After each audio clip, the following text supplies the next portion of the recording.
Priester, how would you evaluate the way Brian Kelly and Tommy Rees have handled the quarterback situation? Really, all things considered, pretty well. But when you're juggling three quarterbacks, it's going to look clunky at times, especially when Jack Cohn struggles out of the gate as he has in recent weeks. But, all three have contributed to victories. Drew Pine came in and certainly served a role coming off the bench, and Tyler Buckner came alive in the passing game against Virginia Tech. So it's not easy to do. It's not ideal, but I really think the only way that Notre Dame wins moving forward, at least until they get a ground game with Jack Cohn on the field, is to play Tyler Buckner and try to get a balance. Tim O'Malley, Brian Kelly has used more freshmen this year. Is this just out of necessity, or has he heard the plaintive cries of Irish Nation?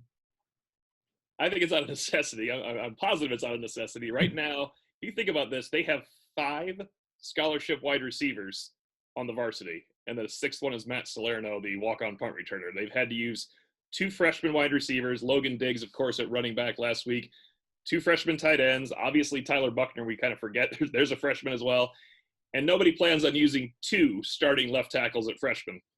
Remember earlier in the year we said Blake Fisher's the first starting left tackle in program history to be a true freshman? Well, now there's 2, and we're halfway through the season. So this is out of necessity. It's amazing, really, when you looked at the field against Virginia Tech, that everybody but Blake Fisher at one point, all those freshmen were out there together on the road at Virginia Tech offensively. Well, a lot of fresh names named there, Tim Priester. Do you have a surprise player, and it can be one of those or somebody else from the first half of the season? Yeah, J.D. Bertrand is playing at a level that I don't think many people anticipated. Now, he was rushed into the lineup because of the injury to Maris Leofau. There are some shortcomings in his game, and they still need a Maris Leofau in the mix, and it hurts them at linebacker. But I would say him, and then offensively, the rotating left tackles, Joe Alt at left tackle, a true freshman.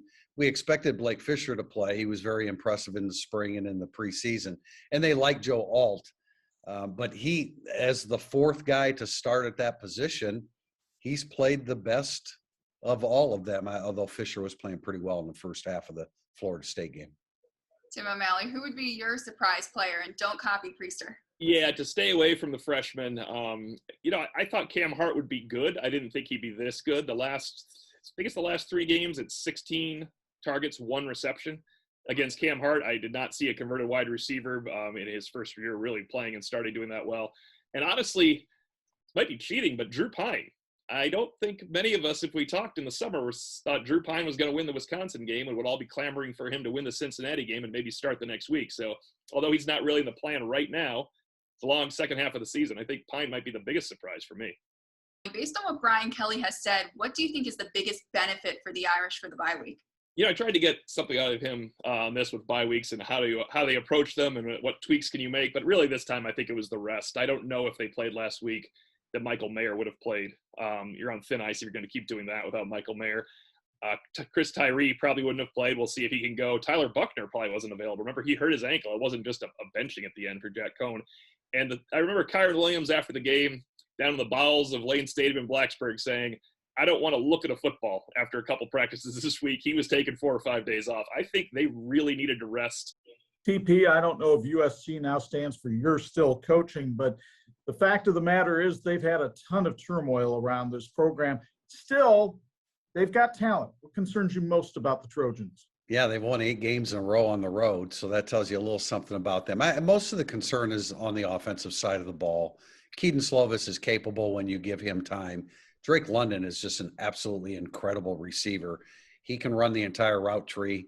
Most of what they do with him is underneath, so it's very difficult to defend him. Defensively, I said this on our podcast, I think it's the least talented front 7 at USC since pre-Pete Carroll, and that's a long, long time ago. So it's going to be a high-scoring game, I would imagine, and the weapons on the USC's offensive side of the ball are pretty dangerous. T.O., is USC still Notre Dame's biggest rival? It's an interesting question. I think if you polled every Notre Dame fan, they would still come up as Notre Dame's biggest rival, the biggest rivalry. But I think there's respect there. With Michigan in the last 40 years, hate is a strong word, but it's the right word. it's a strong word, but it's the right word. And Notre Dame and Michigan fans hate each other. There's proximity. They hate each other's teams. I don't think anyone ever says, boy, I hope Notre Dame wins the rest of their games if you're a Michigan fan after that game ends.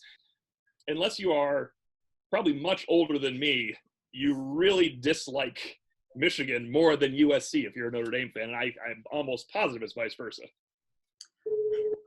All right, Tim O'Malley, score prediction time. Are the Irish coming out with a win Saturday night? Yeah, I think so. And, in the summer, I thought this would be the highest scoring game of the year. It's not probably going to get to that because Florida State and Notre Dame went off the rails there in Tallahassee to start the season.